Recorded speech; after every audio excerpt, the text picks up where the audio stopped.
Hey guys, it's Vampire Mike from Sega CD Universe, and this is going to be a review of the new Chopper Blu-ray, but I also want to show off a couple pieces of Chopper memorabilia I have. So, the Blu-ray is what I'll start with, so that if you're here just for that, you can cut out and fly once that's over with, but feel free to stay till the end of the video to watch the rest of what I have to say. So, Chopper is a film that is now 20 years old. I originally had the DVD, which I am selling to my friend Aaron and mailing to him. It's in a box over there.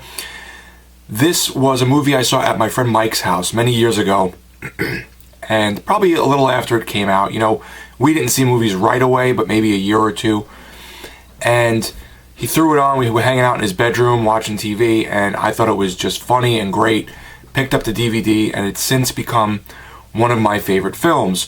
Just a little backstory. Chopper, Mark Brandon Reed, aka Chopper, was an Australian criminal who used to shake down and kill drug dealers and whatever other riffraff in Australia he didn't like. Whether they did him wrong or he just wanted to get money out of them, he supposedly would cut their toes off with a bolt cutter, burn them with blowtorches, all kinds of torture. And he was sadistic, but also very sensitive. So that was sort of the give and take of him.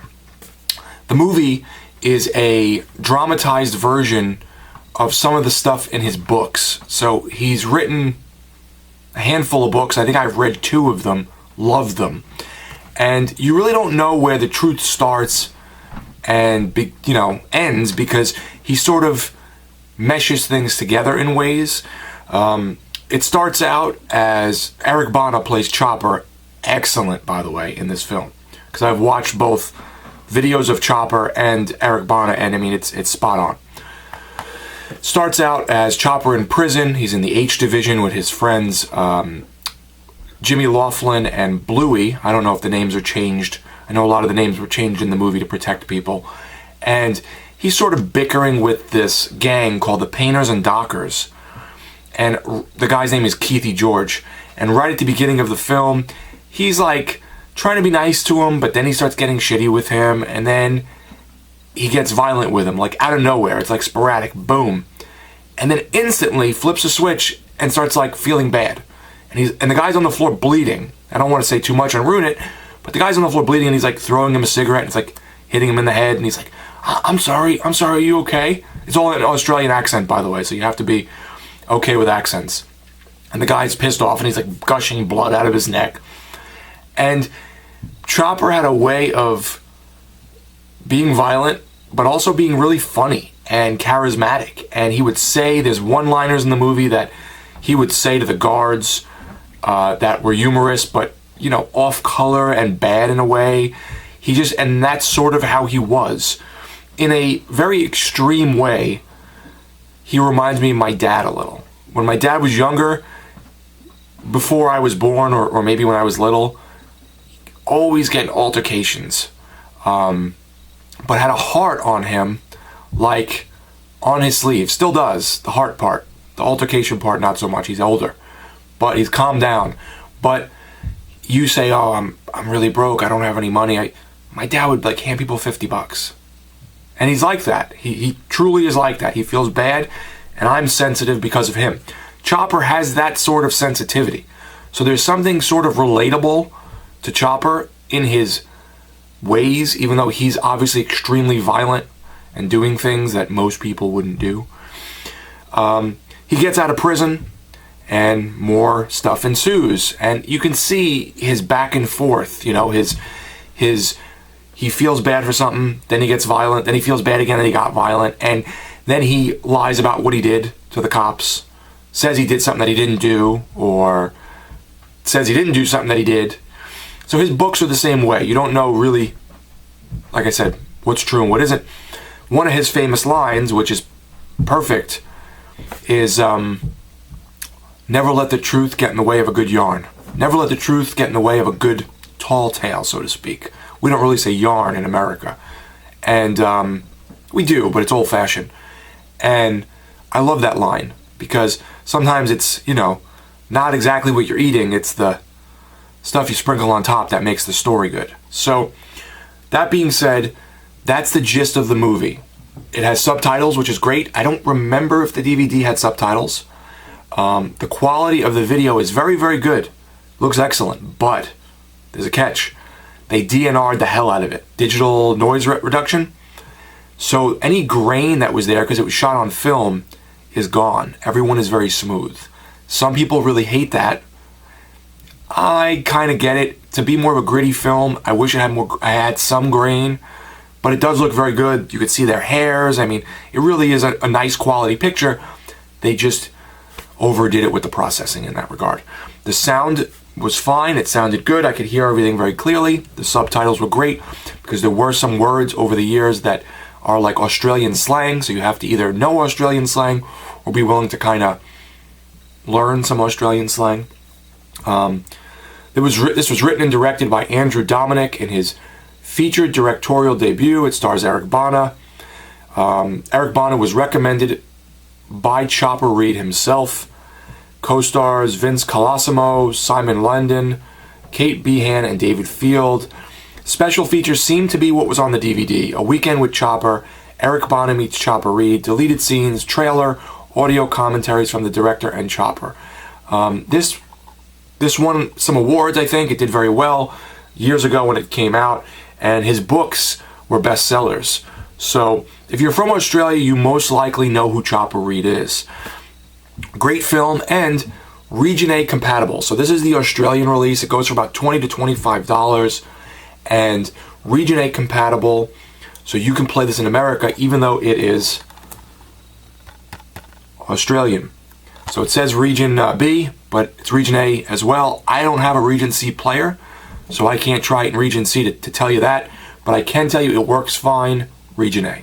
So everyone was going back and forth and people were uncertain. There's the rundown. Great movie. The closest thing I would say is that's like this is Bronson. I don't know if anyone's seen that, about the prisoner from England who is the most famous prisoner of all time who's cost the country the most money. Bronson has a weird side to him. He's not really funny. He's not charismatic. He's weird. He's a little nuts. Chopper's nuts, but he's funny and relatable and charismatic. I like Chopper much better. Bronson's good. Chopper is tops. So if you haven't seen Chopper, highly recommended. Slower film, not crazy over the top or action oriented. It's a story about this guy's life. In prison, getting out of prison, how he's dealing with things, the crazy stuff he does. And he's just a nut. He really is, but a lovable nut. So, now that I've talked about the Blu-ray, how much I enjoy it, how much I enjoy the film, let me know, guys, if you've seen it, or if you do see it, what you think in the comments. Now I'm going to show off some of my memorabilia. I gave my buddy Brian one of my autographs. It was on like a little keychain. I do have another autograph inside, but I brought two things with me to show off. The first thing I have is a Chopper Reed big photo poster. That was the real guy, not Eric Bana. The other picture is Eric Bana, signed by Chopper Reed.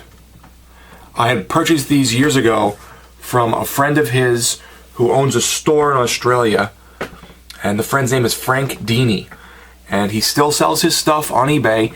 He must have signed hundreds of things that they used to sell over the years, and Frank still sells them. So Frank sent me a keychain signed, pictures signed, this stuff I'm about to show you signed, a picture of himself, Frank Dini, signed.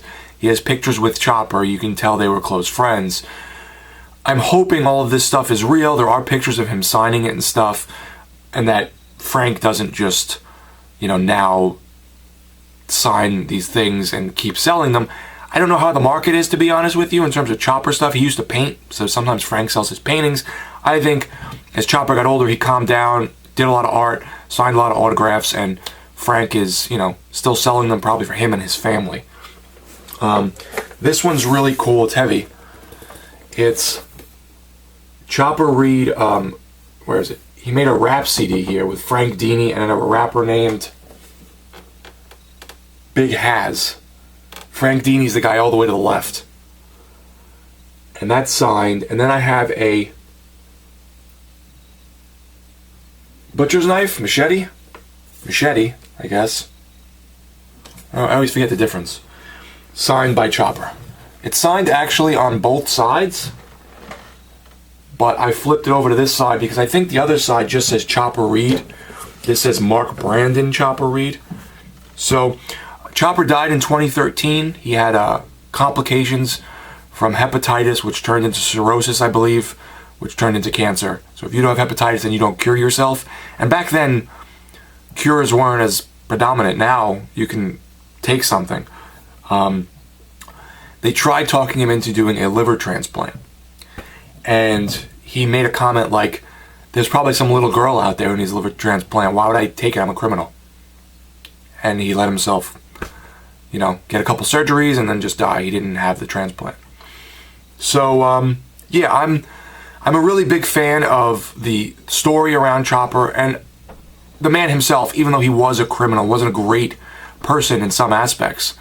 But I just found him very humorous, and again, even though he was telling tall tales in some ways, charismatic and funny, very funny.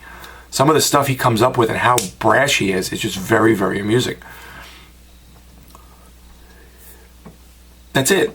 There was a Saturday Night Live type thing in Australia called Ronnie John's half-hour special, I think, and they spoofed Chopper. They did like a Chopper, like a guy who looked like Chopper with the tattoos and the mustache, and he would do a comedy routine. So he's just an icon in Australia for being the most famous criminal there. And in his books and stuff, and in, you know, his movie, he always says he doesn't go after the normal guy. You're not going to be walking down the street and Chopper's going to mug you. He goes after bad people. So how bad do you really feel? And then there was a lot of misinformation that he would spread about how many people he actually killed until his near his death. Then he explained how many people he actually did kill. But there was things that were pinned on him that weren't him, and there were things that he said he did that he didn't do. So you never knew, you know. And then years ago I got this shirt with Eric Bana on it. It says Uncle Chop Chop. I'm trying to get in the frame here. And I think I got one from my friend Brian as well, if I remember. All my friends like the movie. If we've ever watched it together, they all think it's great. So that's some of my Chopper memorabilia and a little review on the movie. I have, I think, 2 of his books. Maybe in the future I'll get a couple more. But they all read sort of like the movie. So if you like the movie, I would definitely recommend reading the books. And that's it. Let me know, guys, if you know who Chopper is and you like his stories. It's Vampire Mike from Sega CD Universe. Be good.